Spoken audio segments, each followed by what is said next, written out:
اہل بیتہ الطیبین الطاہرین المعصومین المظلومین اما بعد فقد قال اللہ سبحانہ وتعالی فی محکم کتابہ المبین بسم اللہ الرحمن الرحیم وسخر لکم اللیل والنہار والشمس والقمر والنجوم مسخرات بأمرہ ان فی ذالک لآیات لقوم یعقلون صلوات.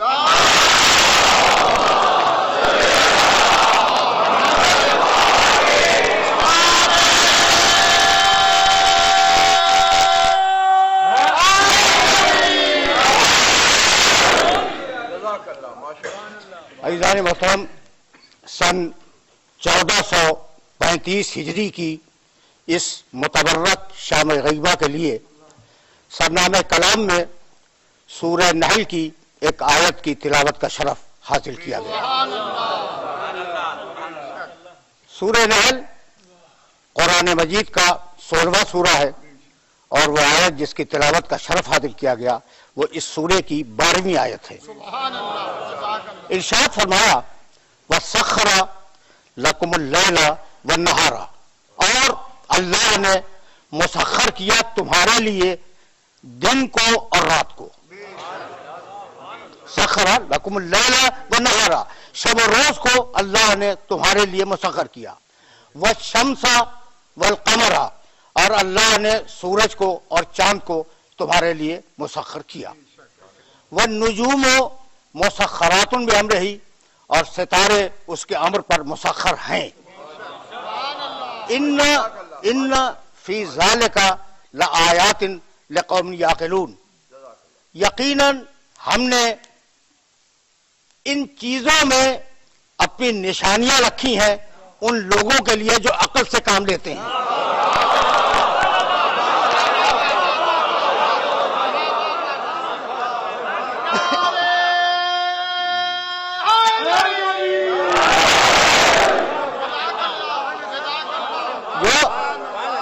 جو عقل سے کام لیتے ہیں. یہ آیت مبارکہ جس کی تلاوت کا شرف میں نے حاصل کیا یہ اپنے سیاق و سباق سے جڑی ہوئی ہے. اس سے اوپر کی 2 آیتیں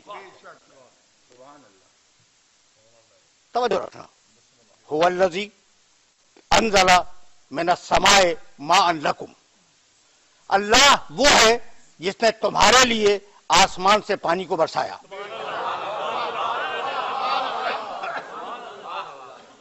منہ شراب، تم اس سے سیراب ہوتے ہو، اسے پیتے ہو. ومنہ شجر، اور اسی پانی سے بیل بوٹے اگتے ہیں، درخت اگتے ہیں. فیہ تسیمون، اور تم انہی درختوں کے درمیان اپنے مویشیوں کو چراتے ہو. یمبتو، دیکھو پانی کا تذکرہ، یمبتو لکم بہ الزرع والزیتون والنخیل والعناب ومن کل الثمرات، اور اسی پانی سے اللہ اگاتا ہے تمہارے لیے.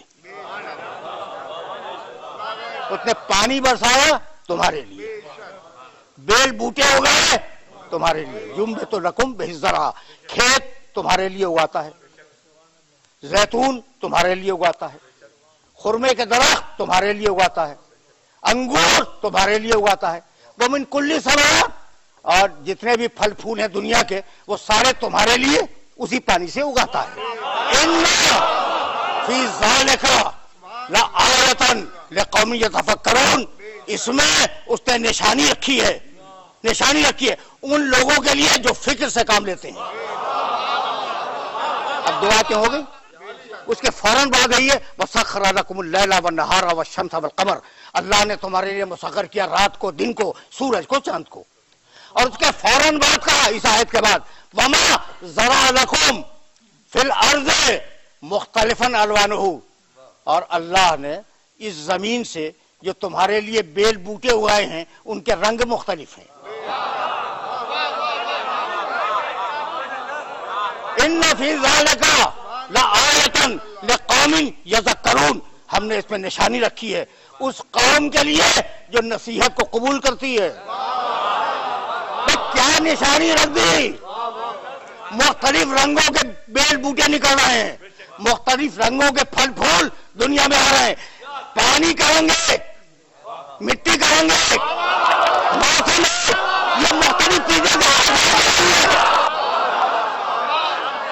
تو ہے کوئی مصور ایسا جو اس حجاب آب و گل کے پیچھے بیٹھا ہوا رنگین تصویریں بنا رہا ہے؟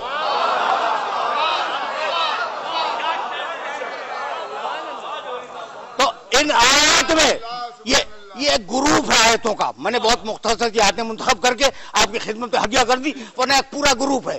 ان آیات کے ذریعے پروردگار عالم نے عقل انسانی کو متوجہ کیا کہ یہ کائنات اتفاق نہیں ہے, حکمت ہے.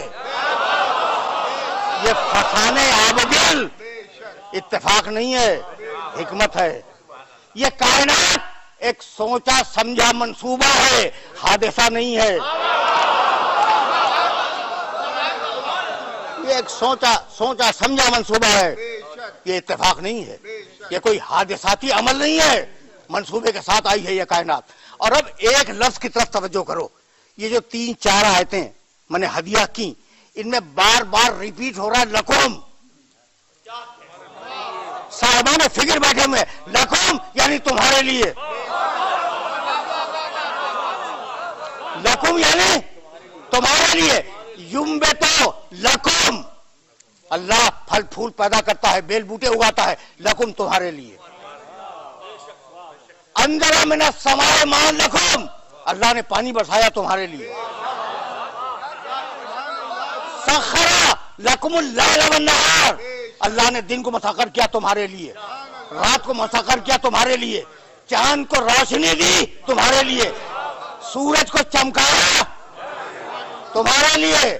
وما ذرا لکم فی الارض مختلف الوانہ, یہ مختلف رنگ کے بیل بوٹے جو بنائے وہ کس لیے بنائے؟ تمہارے لیے.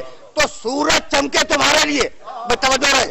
ان فی ذالک لآیات لقوم یعقلون, ہم نے نشانیاں رکھی ہیں صاحبان عقل کے لیے. اب جملہ عرض کروں, سورج چمکے تمہارے لیے, چاند چمکے تمہارے لیے, پانی برسے تمہارے لیے, ہوا سنکے تمہارے لیے, ستارے ٹمٹمائے تمہارے لیے, مویشی پیدا ہو تمہارے لیے, مویشیوں کے تھنوں سے دودھ آئے تمہارے لیے, ان کا گوشت مہیا ہو تمہارے لیے. یہ سب آیتوں کے ترجمے کر رہا ہوں. تو جب سب کچھ تمہارے لیے ہے تو یہ بھی تو سوچو تم کس کے لیے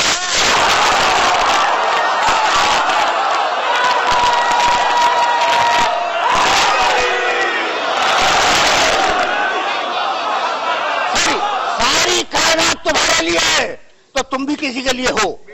اور اب وہ کون ہے؟ اسی چین میں, اسی گروپ میں آیتوں کے ایک مقام پہ ارشاد فرمائے, ان ربکم لرؤوف رحیم, تمہارا رب بڑا مہربان ہے, تمہارا رب بہت شفقت کرنے والا ہے. یعنی تعارف کرایا الوہیت سے نہیں, ربوبیت سے.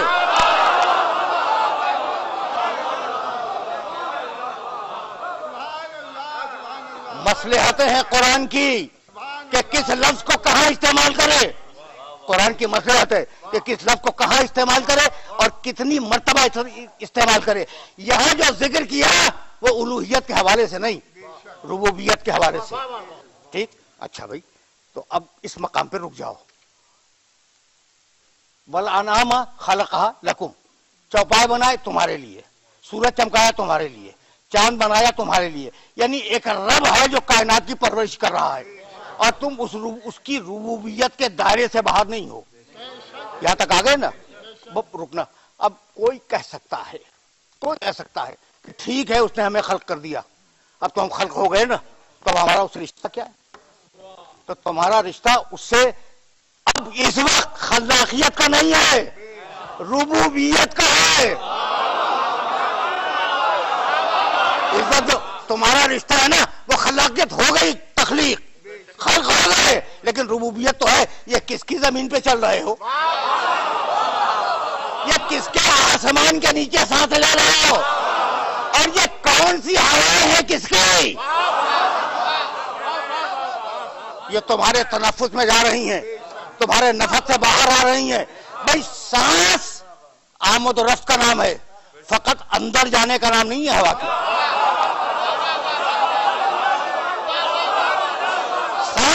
سانس جسم کے اندر جاتی ہے پھر باہر نکلتی ہے. اگر اندر جا کر رک جائے جب موت، اگر نکل کے دوبارہ نہ جائے جب موت، تو آدھی سانس میں بھی تم بے نیاز نہیں ہو.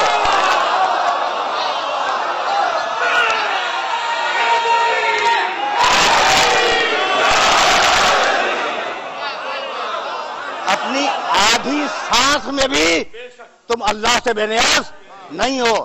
قرآن کا ربوبیت، قرآن کا آغاز پڑھے لکھے لوگ تشریف فرمائے. بسم اللہ الرحمن الرحیم، الحمدللہ رب العالمین. آغاز ربوبیت. ارے قرآن کا اختتام بسم اللہ الرحمن الرحیم، قل اعوذ.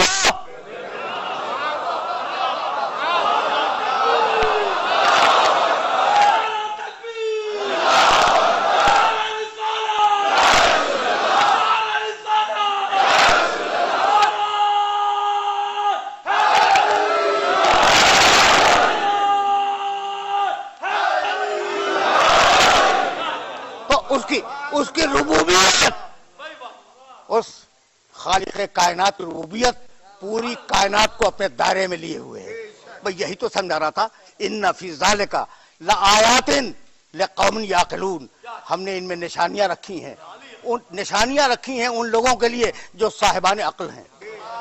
تو قرآن کا یہ جو 4-5 آیتیں میں نے آپ کی خدمت حریہ کی، ان کا پیغام یہ ہے کہ مظاہر فطرت کو دیکھو، مظاہر فطرت میں فکر کرو، کائنات میں غور کرو، اپنی عقل سے کام لو. اس سے فائدہ یہ ہوگا کہ ایک طرف تم کائنات کی اسرار سے پردے ہٹاتے جاؤ گے اور دوسری طرف اللہ سے قریب ہوتے جاؤ گے.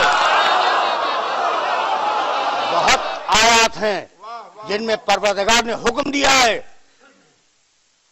انسانوں کو کہ اس کی آیات میں تعقل سے کام لیں، اس کی آیات میں غور کریں، اس کی نشانیوں میں فکر سے کام لیں. بھائی جانور سے نہیں کہا کہ سوچو،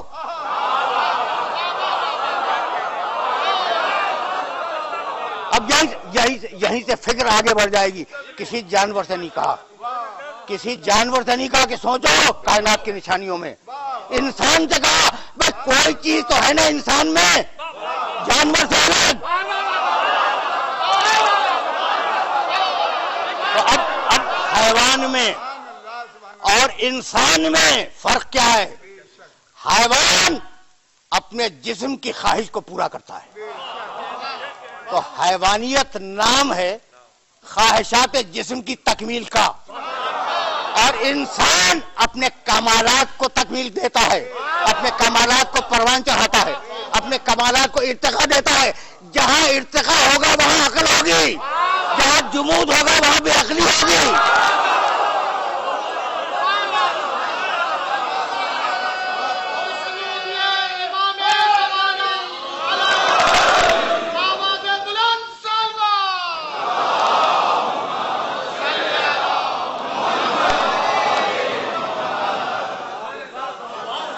منزل دور ہے، میرے ساتھ ساتھ چلنا ہے.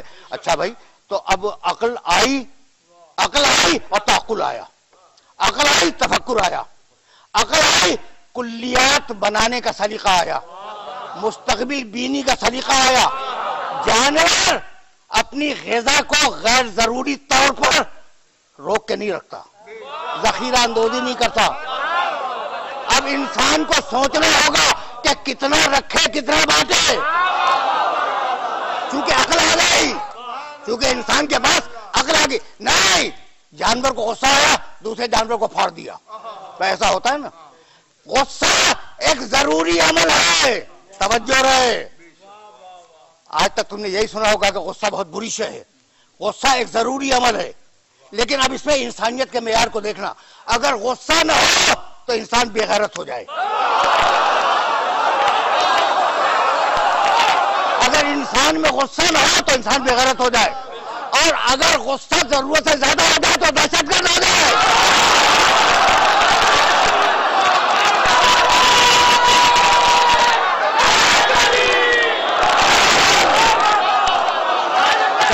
تو غصہ اگر نہ ہو تو بے غیرتی ہے، غصہ اگر زیادہ ہو جائے دہشت گردی ہے. یہی عقل کا مقام ہے کہ کتنا کرنا ہے اور کہاں غصہ کرنا ہے.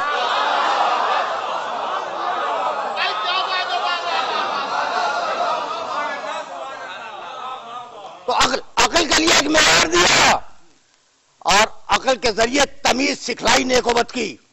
رکے رہنا، جیسے کہ وہ مرحلہ فکر ہے جہاں میں بات کو آگے لے جانا چاہ رہا ہوں.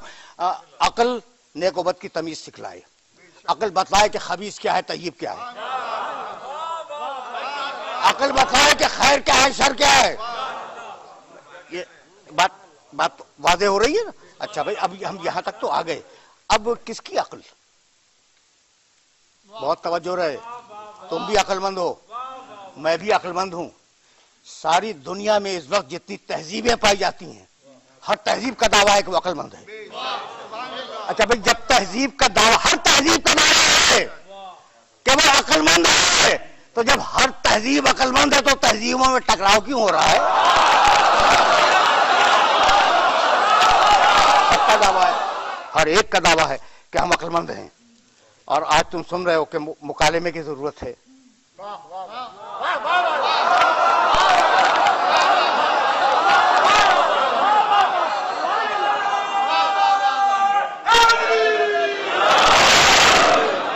تم سن رہے ہو، بار بار سن رہے ہو کہ مکالمے، تہذیبوں میں، ادیان میں، مسلکوں میں مکالمے کی ضرورت ہے. تو یہ مکالمے کی ضرورت کیوں پیش آئی؟ اسی لیے پیش آئی کہ عقلوں میں تصادم ہے، عقلوں میں ٹکراؤ ہے. بھائی توجہ رکھنا، تو عقل فائنل حجت نہیں ہے، عقل تمہارے جذبوں کے زیر اثر ہے. عقل جذبوں کے کنٹرول میں آ جاتی ہے. اب مجھے کسی کی مثال کیوں دوں، ضرورت ہوئی کہ کچھ پیسے آ جائیں میرے پاس، میں کسی آفس میں کسی جاب پہ بیٹھا ہوں، پیسے آ جائیں، ٹھیک ہے نا؟ تو دل نے کہا کہ رشوت لے لو، اور عقل نے اسے رشوت لینے کا طریقہ بتلا دیا تاکہ پکڑا نہ جائے.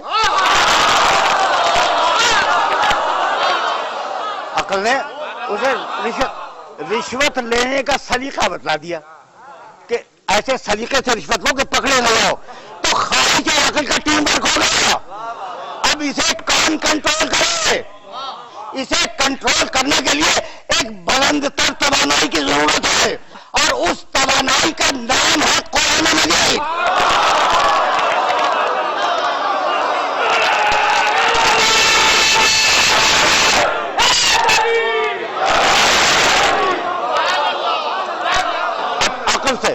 عقل سے بڑی کسی توانائی کی ضرورت ہے، اور اس توانائی کا نام ہے قرآن مجید. قرآن نے خدا دی، لأن قرآن سورہ 13واں سورہ، لأن قرآن سیرت بہ الجبال اور قطعت بہ الارض اور کلم بہ الموتى. اگر دنیا میں کوئی شے پہاڑوں کو ہٹا سکتی ہے تو وہ قرآن ہے. اگر زمینوں کے سینے کو چاک کر سکتی ہے تو وہ قرآن ہے. اگر کوئی شے مردے کو بولنے پہ آمادہ کر سکتی ہے تو وہ قرآن ہے. یہ پھر قرآن نے آواز دی، اِنَّ هَذَا الْقُرْآنَ يَهْدِي لِلَّتِي هِيَ أَقْوَمُ. یہ قرآن تمہیں بہترین باتوں میں سے سب سے بہتر بات کی طرف ہدایت کرتا ہے. تم نے اس آیت کا ترجمہ سن لیا؟ ہو سکتا ہے کہ کوئی 4 بہترین باتیں ہوں، ان میں سب سے بہتر کی طرف ہدایت کرتا ہے. یعنی اگر اچھے نہ ہو تو ان میں سے سب سے اچھا تلاش کرنا.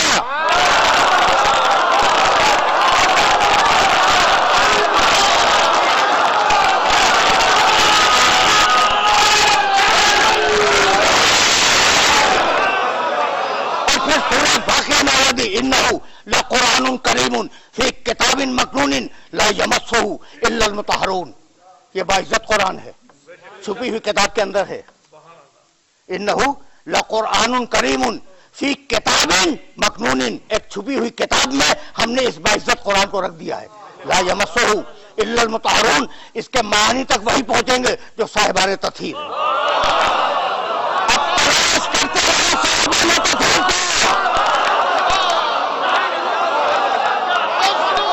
پنجابی پاک علیہ السلام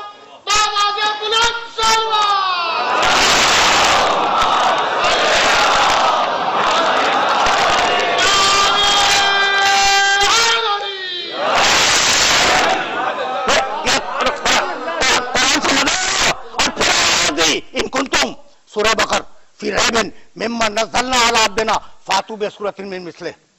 اگر تم سمجھتے ہو کہ یہ اللہ کی کتاب نہیں ہے تو ایک سورہ ہی بنا کے لے آؤ. سنتے چلو اب معنی فکر کلام موجود ہے. اور سورہ بنی اسرائیل میں آیا بقول لئن اجتمعت الانس والجن علی ان یاتوا بمثل هذا القرآن لا یاتون بمثلہ ولو کان بعضهم لبعض ظہیرا. اگر ساری دنیا کے جنات اور ساری دنیا کے انسان مل کر بھی اس کتاب کا اس قرآن کا جواب لکھنا چاہیں ممکن نہیں ہے. تو دنیا کی کوئی کتاب قرآن جیسی نہیں اور قرآن کسی کتاب جیسا نہیں. تو قرآن تو کسی کتاب جیسا نہیں اور ورث قرآن تم جیسا.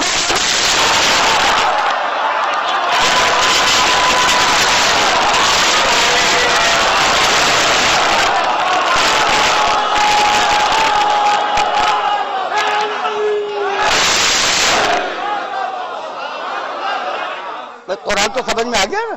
اگر قرآن سمجھ میں آ گیا تو وارث قرآن بھی سمجھ میں آ گیا. میں نے گزشتہ سال اسی ممبر سے آپ کی خدمت میں وہ روایت پیش کی تھی انی تارک فیکم ثقلین کتاب اللہ ہے وطرتی اہل بیتی. بڑی معتبر روایت ہے اور سند کی ذمہ داری میں قبول کرتا ہوں. پورے عالم اسلام کے سامنے اس کے صحیح سند ہونے کی ذمہ داری میں قبول کرتا ہوں. قرآن کی طرف ابھی واپس جائیں گے. ایک جملہ سنتے جاؤ. انی تارک فیکم ثقلین کتاب اللہ ہے وطرتی اہل بیتی ما ان تمسکتم بہما لن تضلوا بعدی. میں تمہیں دو چیزیں چھوڑ کے جا رہا ہوں. تم میں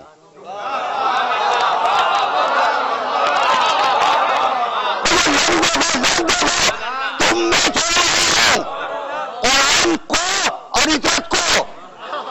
اطاعت کو ہے تمہارے لیے میں کا استعمال ہوا. تم میں چھوڑ رہا ہوں اطاعت کو. تم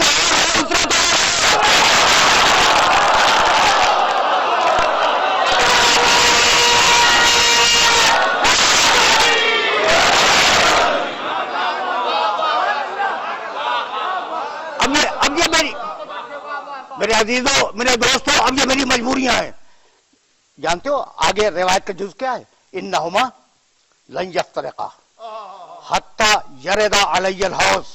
یہ استدلال ہمیشہ ذہن میں رکھنا. اسے گرہ دے کر اپنے ذہن میں محفوظ کر لو. یہ قرآن اور اطرت نہیں جدا ہوں گے.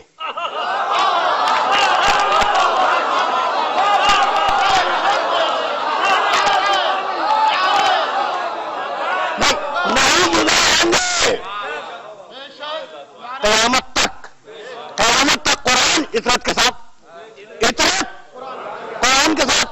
اچھا بھائی اب میں بتلاؤں کوئی انسان یہ دعویٰ نہیں کر سکتا کہ میں ہمیشہ قرآن کے ساتھ. حافظ قرآن بھی دعویٰ نہیں کر سکتا. بھائی حافظ قرآن کبھی تو حالت نجاست میں ہوگا. قرآن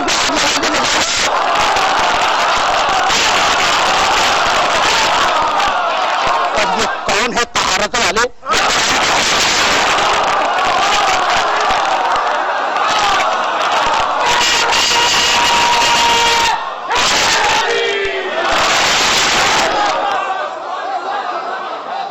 فکر کو آگے جانا ہے. وَإِنَّهُمَا لَن يَفْتَرِقَا. پھر واپس جاؤں گا مقام ختم نبوت کی طرف. لیکن یہ روایت مکمل ہو جائے. یہ جدا نہیں ہو سکتے. ٹھیک ہے نا؟ کب تک جدا نہیں ہو سکتے؟ یہ دونوں ساتھ آئیں گے حوض کوثر تک. ساتھ آئیں گے. بہت توجہ ہے بہت توجہ ہے. جب یہ وعدہ ہے میرے سچے رسول کا کہ قیامت تک قرآن و اطرت الگ نہیں ہو سکتے تو اگر آج قرآن موجود ہے تو اطرت کا وجود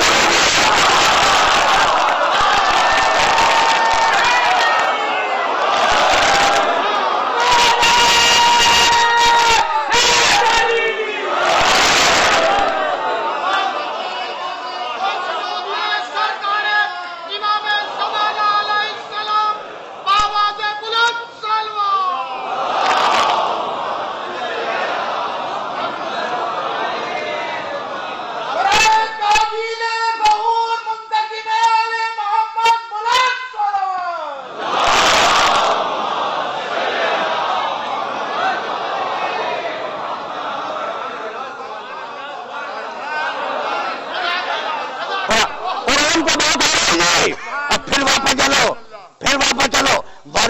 قرآن کی طرف.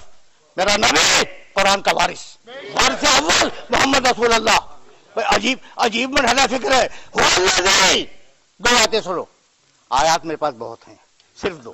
هو الذی ارسل رسولہ بالہدی ودین الحق لیظہرہ علی الدین کلہ. اللہ وہ ہے جس نے ایسا رسول بھیجا.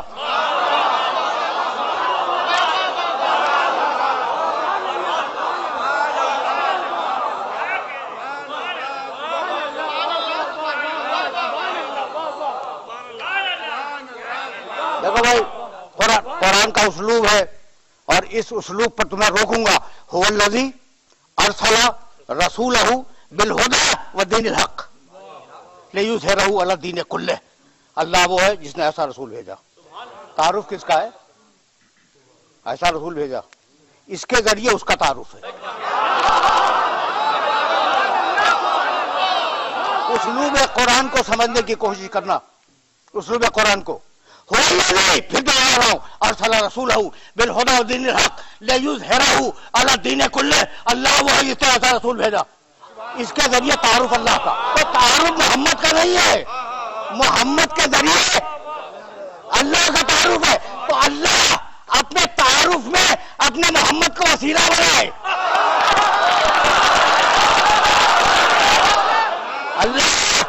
اللہ اپنے تعارف کے لیے اپنے نبی کو اپنا وسیلہ بنائے, اور آپ نبی کو ہٹا کر براہ راست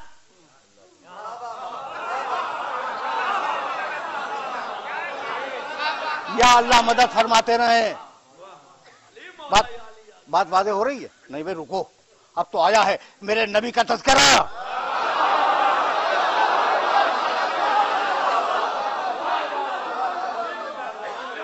اب تو میرے نبی کا تذکرہ شروع ہوا, تو سنتے چلو اور ذہن میں محفوظ رکھ لو. بھائی کوئی آیا غیر مسلمان ہونے کے لیے, اجازت دیتے ہیں کہ لا الہ الا اللہ کے بعد میں کلمے میں آپ کا نام پڑھوا دوں؟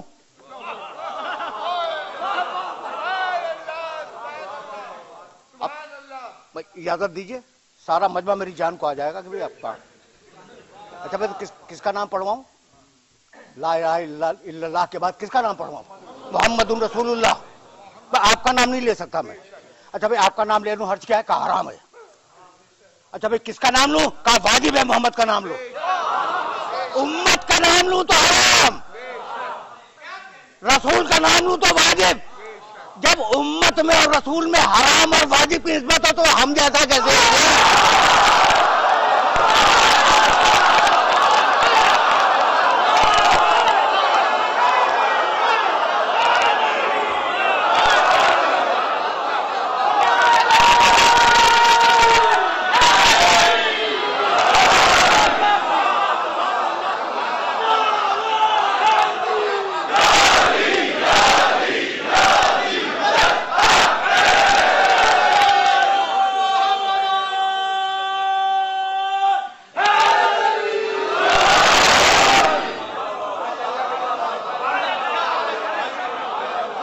تھوڑا سا رکے رہنا, اس مولانا فکر پر رکے رہنا, اس لیے کہ میں ابھی جان نہیں چھوڑوں گا جب تک یہ اقرار نہ کروا لوں کہ میرا نبی تم جیسا نہیں ہے. ابھی بتلا رہا ہوں. اچھا بھائی, تو هو الذی بعث فی الامیین رسولا منہم. اب تو یہ قرآن ہے نا, سورہ جمعہ کی آیت بار بار سنتے ہو جمعے کے دن. اللہ وہ ہے جس نے امیین میں ایک رسول کو بھیجا. کام کیا ہے؟ یتلو علیہم آیاتہ ویزکیہم ویعلمہم الکتاب والحکمہ. اس کا کام کیا ہے؟ اللہ کی آیتوں کی تلاوت کرے, لوگوں کے نفسوں کا تزکیہ کرے, کتاب کی تعلیم دے, حکمت کی تعلیم دے. تو وہ تزکیہ کرنے والا, تم تزکیہ کروانے والے, وہ تلاوت کرنے والے, تم تلاوت سننے والے, وہ تعلیم دینے والے, تم تعلیم لینے والے. نہ وہ تم جیسے نہ تم مجھ جیسے.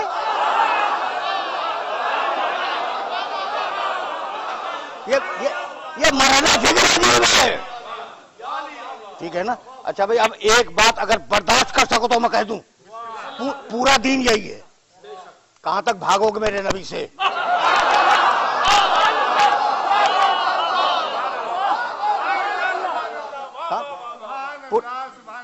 پورا دین بتاؤں؟ توجہ رکھنا، اس لیے کہ یہ وہ مرحلہ فکر ہے جہاں میں اپنے سننے والوں کو تھوڑا سا سطح عمومی سے بلند کروں گا.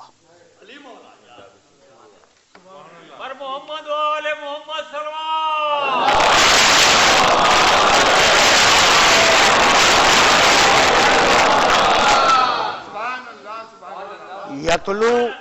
یتلو علیہم آیات ہی، آیات کی تلاوت کرے گا. یزکیہم، نفسوں کو پاک بنائے گا. یعلمہم الکتاب، کتاب کی تعلیم دے گا. والحکمہ، حکمت کی تعلیم دے گا. 4 فریضے ہیں: آیات کی تلاوت، نفسوں کا تزکیہ، کتاب کی تعلیم، حکمت کی تعلیم. یہی ہے نا. اب میں مقام محمد عربی بتانا چاہ رہا ہوں. یہ پورا دین ہے اور میں بیٹھا ہوا ہوں آپ کے سامنے. اگر اس کے علاوہ کچھ دین ہو تو بتا دو. رسول کے مقصد بعثت میں یہی کہا پروردگار نے، آیات کی تلاوت کرے گا، نفسوں کو پاک بنائے گا، کتاب کی تعلیم دے گا، حکمت کی تعلیم دے گا. تو پورا دین آ گیا نا. اچھا بھائی، تو آیات کی تلاوت کرے گا قرآن، نفسوں کا تزکیہ کرے گا، کتاب کی تعلیم دے گا، حکمت کی تعلیم دے گا. 4 چیزیں ہیں نا. 1/4 ہے قرآن اور 3/4 ہے میرے محمد کی سنت.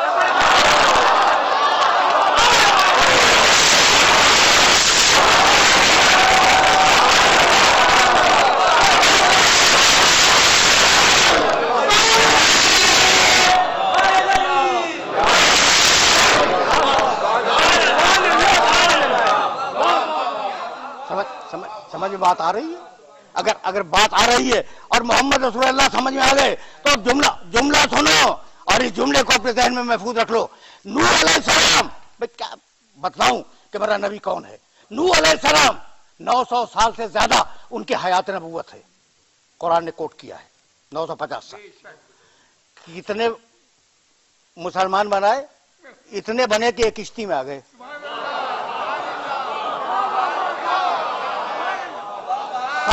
ساڑھے 900 سال میں اتنے بنے کہ ایک کشتی میں آ گئے. تو نوح نے ہدایت کی اور میرے نبی نے 23 برس میں 950 سال میں.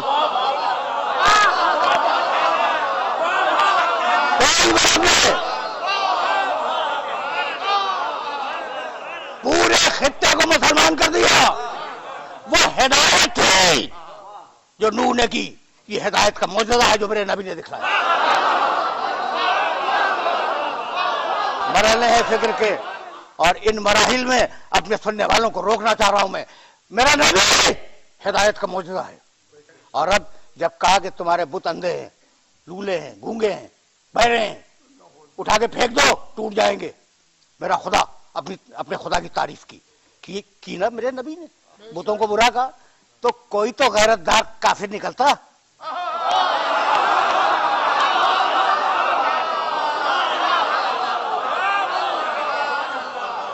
کوئی تو غیرت دار کافر نکلتا اور کہتا کہ مسلمانوں کے رسول تم ہمارے خداؤں کو برا کر رہے ہو. لاؤ اپنا خدا. تم نے ایک عیب نکالا ہے، ہم 500 عیب تمہارے خدا میں نکالیں گے. زبانیں گونگ ہو گئی، نہیں زبانیں کٹ گئی، اس لیے کہ ایسا بے عیب رسول بھیجا کہ پہلے اس میں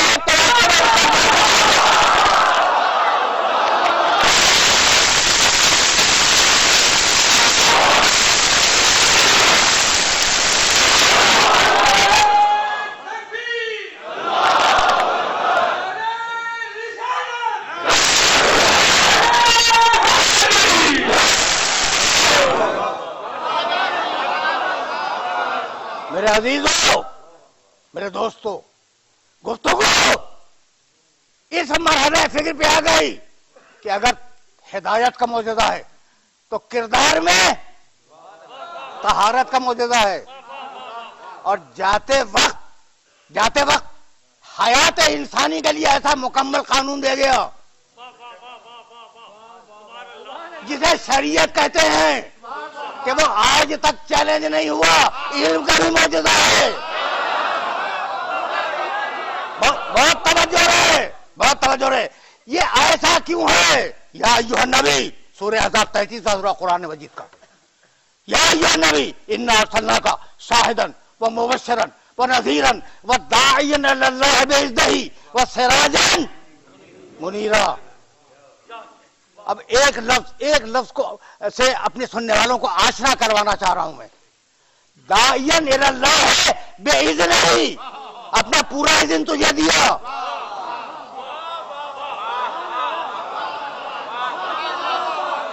اب اسے عربی زبان میں کہتے ہیں معزون من اللہ. یہ اصطلاح ذہن میں رکھنا، کام آئے گی تمہارے کسی دن. معزون من اللہ، اذن یافتہ اللہ سے. ٹھیک ہے نا؟ اور ایک اصطلاح قرآن میں استعمال ہوئی من دون اللہ، اللہ سے ہٹ کے. تو اگر کسی کا احترام کرو من دون اللہ تو یہی تو شرک ہے. اگر من دون اللہ کا احترام کرو تو یہی شرک ہے، اور اگر معزون من اللہ کا احترام کرو تو یہی عین توحید ہے.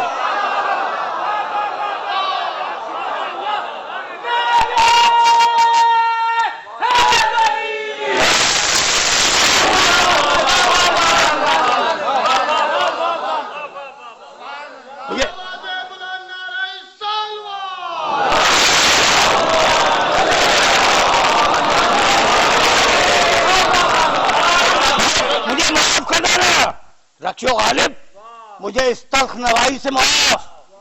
بہت معذرت کے ساتھ یہ جملہ عرض کر رہا ہوں. مجھے نہیں کہنا چاہیے تھا لیکن میں مجبور ہوں کہ یہ اللہ کو ایک ماننے والے، کیا توحید کا سبق ان کے باپ دادا نے انہیں سکھایا تھا؟ یہ غریب ہے.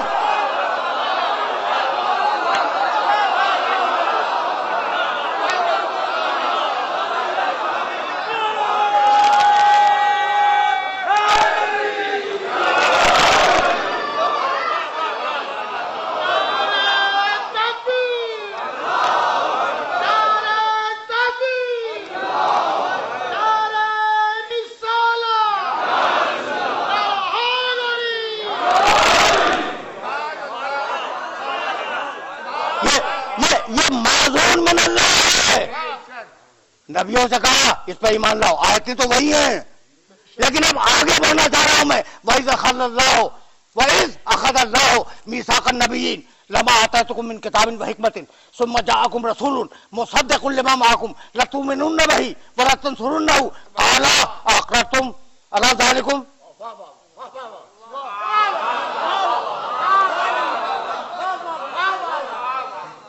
بھائی بہت توجہ رہے، بہت توجہ رہے. اب پوری آیت بھی نہیں پڑھی میں نے، چھوڑ دی، لیکن آیت طویل ہے. اس وقت کو یاد کرو جب ہم نے نبیوں کو جمع کیا، اور جمع کرنے کے بعد ان سے عہد لیا کہ جب میرا آخری نبی آئے گا اس پر ایمان لاؤ گے، اس کی مدد کرو گے. لَتُؤْمِنُنَّ بِهِ، اے نبیوں جب میرا آخری نبی آ جائے اس پر ایمان لاؤ گے. وَلَتَنصُرُنَّهُ، اس کی نصرت کرو گے. یعنی نصرت سے پہلے ایمان ہے.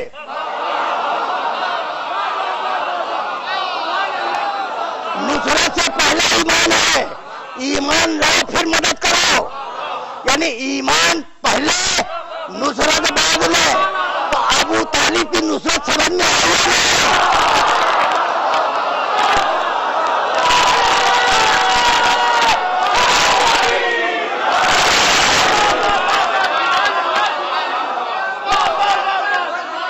پیغمبروں جب میرا نبی آ جائے اس پر ایمان لاؤ اور اس کی مدد کرو، نصرت کرو.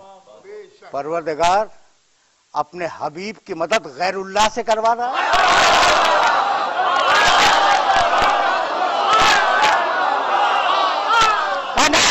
نہیں، جب میں اذن دے دوں یا جب میں حکم دے دوں تو وہ غیر اللہ نہیں رہا. بہت باریک مرحلہ ہے. جب میں اذن دے دوں، جب میں حکم دے دوں، جب پیغمبروں کو میں نے حکم دے دیا کہ مدد کرو تو وہ ان کی مدد میری مدد ہے. کیوں؟ اس لیے کہ میں نے حکم دیا ہے. اب وہ پروردگار جو انبیاء سے کہہ رہا میرا محمد آ جائے تو اس کی مدد کرنا. اب وہ خیبر میں کہہ رہا نادے علیین.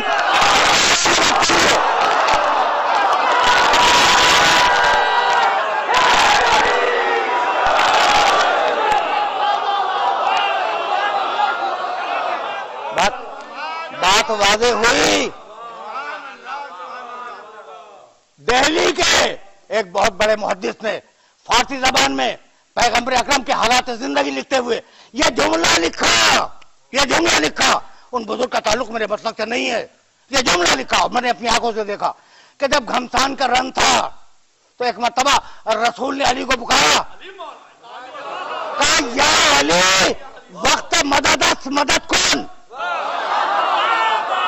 علی مدد کا وقت ہے, مدد کرو. تو ہم جو یا علی مدد کہتے ہیں وہ بھی سنت رسول ہے.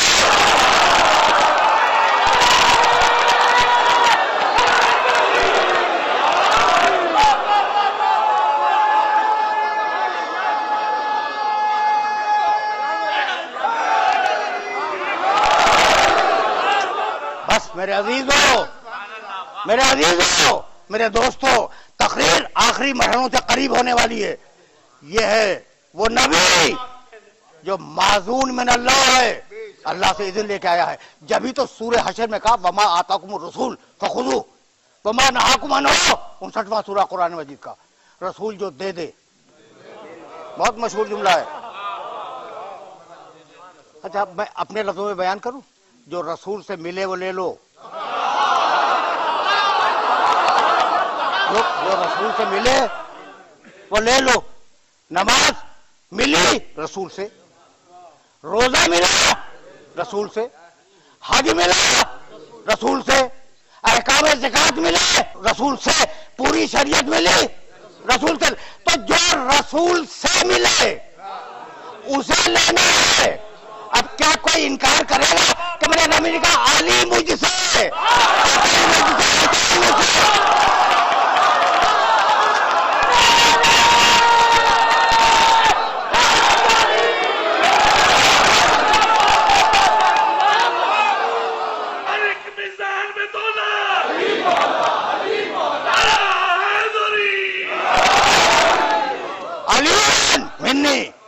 وانا منو, علی مجھ سے میں علی سے.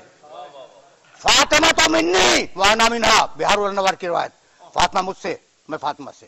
حسن منی وانا من حسن, حسن مجھ سے میں حسن سے. حسین منی وانا من حسین, حسین مجھ سے میں حسین سے. منی کے معنی سمجھ میں آ گئے. منی مجھ سے. دیکھو بھائی سردی اور گرمی کے کپڑے بدلتے رہتے ہیں. ابھی موسم سرد نہیں ہوا, تم نے سویٹر نہیں پہنا, کمبل نہیں اوڑھا, ٹھیک. جب گرمی ہوگی کمبل اتار دو گے, جب سردی ہوگی کمبل اوڑھ لو گے. ہوتا تو یہی ہے, گرمی اور سردی کے کپڑے بدل جاتے ہیں. کیوں؟ اس لیے کہ ساتھ ہیں, تم سے نہیں ہیں.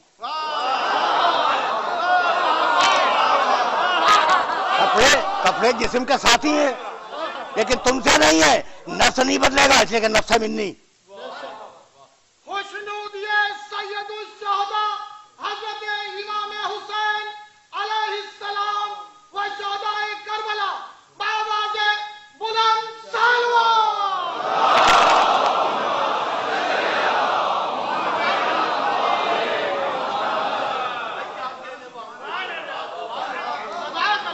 میرے عزیزوں, تقریر اپنے آخری مرحلوں تک آ گئی.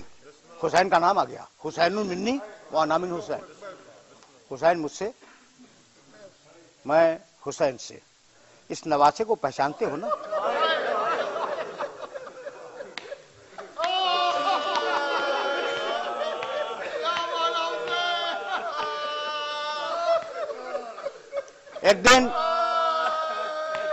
ایک دن پیغمبر اکرم ممبر پر تشریف فرما تھے.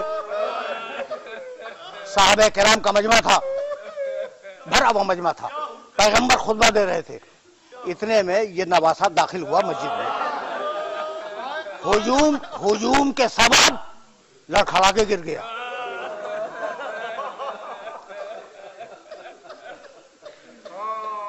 پیغمبر نے خطبہ روک دیا.